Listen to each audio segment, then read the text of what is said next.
Bismillahirrahmanirrahim. Assalamualaikum warahmatullahi wabarakatuh. Waalaikumsalam. Ini Al-Hafizah binti Abu Sama. Maqaan kiyya Hafizaa bin Abu Samaa jedhama. An barattuudha. Ilmi obboleessa kiyya Rabbi eessa jira jedhee na gaafate. Deebisaa isaaf kennuu hin dandeenye. Kana booda gara Quraanaa deemee suuraa as jira arge.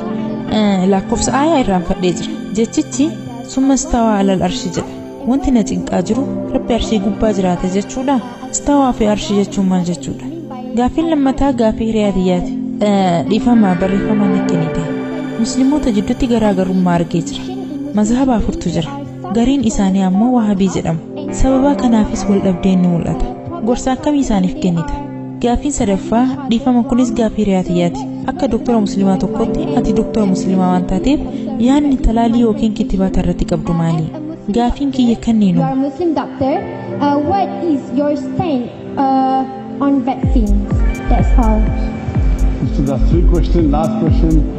That's 3 in 1. Obboleettiin teenya gaafii sadi gaafatti. Gaafiin duraa ilma obboleessa isiitiin gaafatamte. Rabbi eessa jiraa jedha. Isinis Quraana keessa barbaaddee aayaa suuraa al-sajdaa keessa jiru kan Rabbi arshii isaa irratti ol tahe jedhu argatte. Sun deebisaa sirriidha. Deebiin kee sirriidha.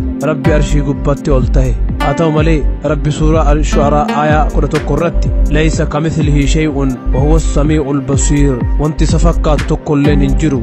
Rabbi ni argaa, ni dhagaha jedhe. Garuu Rabbi akka anii fi ati arginu kanatti miti kan argu. Akka ijaa fi gurra keenyaati miti. Kanaafuu arshiin akkam jira jettee waa'ee teessoo akkanaa kana yaaduun qabdu.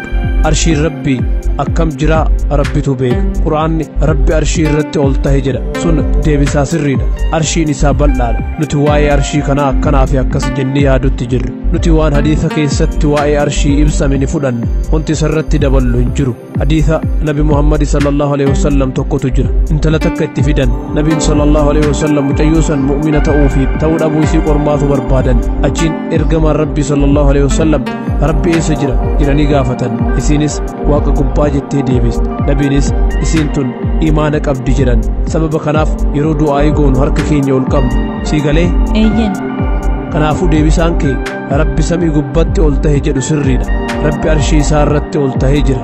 Sunis sirriidha. Deebisaan lachuu sirriidha. Ilma obboleessa kiyyaa kanaaf Rabbi bakka hundaa ni jira jedhee deebisuuf ni danda'a? Lakki. Hin ta'u. Amma rakkoo keessa bu'aa jirti. An namoota Rabbi bakka hunda jira jedhan nin beeka. Garuu ragaan qabatamaan jiru. Eeyyan Rabbi humna isaatiin bakka hunda jira. Wanti hadiisni jedhe Rabbi samii ol jiraadha. An namoota Rabbi bakka hunda jira jedhan akka jiran nin beeka. Wanti beekuu qabnu waa'ee Rabbi subhaanahu wa ta'aalaa yoo haasofnu yaada dhuunfaa keenyaa dabaluu hin qabnu. Sun waan akkaan hamaadha. Namoonni gariin yaada isaanii kana ibsachuudhaaf carraaqan. Eeyyan Rabbi quwwaa isaatiin bakka hunda jira. Waan hunda irratti humna qaba. Ayaaleen hedduu kan waa'ee kanaa haasawan ni jiran. Haa ta'u malee Quraanni inni arshii irratti ol tahee jira jedha. Hadiisnis Rabbi samii ol jira jedha. Nutis samii ol jira jenna. Yaada biraa itti dabaluu dhabuun gaariidha. Ergamaan Rabbi sallallahu alaihi wasallam waa'ee Rabbi irratti haasawaa yeroo keessan hin gubinaa jedhan. Yoo waan takka jennu dogongora uumuu dandeenya. Waan Quraanni jedhe nutis irra deebinee jenna. Quraana keessa aayaan Rabbi bakka hunda jira jedhu hin jiru. Muslimtoota hedduu kan waa'ee sanii amanan akka jiran nin beeka. Waan Quraanni jedhe qofa jechuun gaariidha. Sun dogongora uumuu irraas tiisa.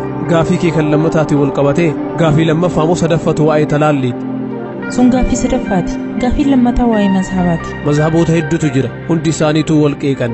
Mata duree tokkummaa ummata muslimaa jedhu irratti magaalaa Tirangaanaatti haasawaa godhee ture. Wanti an jedhe imaamonni afranuu Imaam Abu Haniifaa rahimahullah, Imaam Shaafii rahimahullah, Imaam Maalik rahimahullah, akkasumas imaamni arfaffaan Imaam Ahmad ibn Hanbal rahimahullah dabalataan a'immaaleen biraa hedduutu jira. Afran kunniin warroota hedduu beekaman. A'immaaleen hundi yoo hadiisa sahii argan sun mazhaba kiyyaa jedhan. Dabalataan a'immaaleen hundi yaanni kiyya, fatwaan kiyya yoo kitaaba Rabbii fi hadiisa nabiyyichaatiin sallallahu alaihi wasallam yoo walitti bu'e fatwaa kiyya ofirraa dhiisaa jedhan. Walitti bu'insi hin jiru. Hunduu wal jaalatu. Hunduu yaada isaanii kennan. Yoo yaada isaanii xiinxallitee ilaaltu yaadni isaanii dhibbeentaan 95 wal fakkaataan. Dhibbeentaa 2, 3, 4 irratti qofa wal dhaban. A'immaaleen hundi yaadni kiyya yoo Qur'aana Rabbii fi hadiisa Rasuulaatiin sallallahu alaihi wasallam walitti bu'e yaada kiyya ofirraa dhiisaa jedhan. Yaadni isaanii islaamummaa babal'isuu fi ummata muslimaa gara qur'aanaa fi sunnaa dhiheessuudha. Akka carraa ta'e nuti ammoo hullu nutti jiru. Wanta walitti nu fidu Rabbi suuraa Aali Imraan aayaa 130 irratti nuuf ibsee jira. Wa'tasimuu bihablillaahi jamii'an walaa tafarraquu. Haada Rabbii tokko ta'a qabadhaa adda hin bahinaa deebisaa siif kennee jira jedhee yaade. Talaallee fudhachuu wal qabatee talaalleen sun waan haraama ta'e yoo of keessatti qabe, yoo dawaa lubbuu kan kee hambisu ta'e, yoo dawaan lubbuu kan kee hambisu isa qofa ta'e, osoo alkoolii of keessaa qabaatellee heeyyamamaadha. Wantoota akka booyyeetis yoo qabaate, dawaa farshoo fi booyyee qabus yoo taate rakkoon qabu.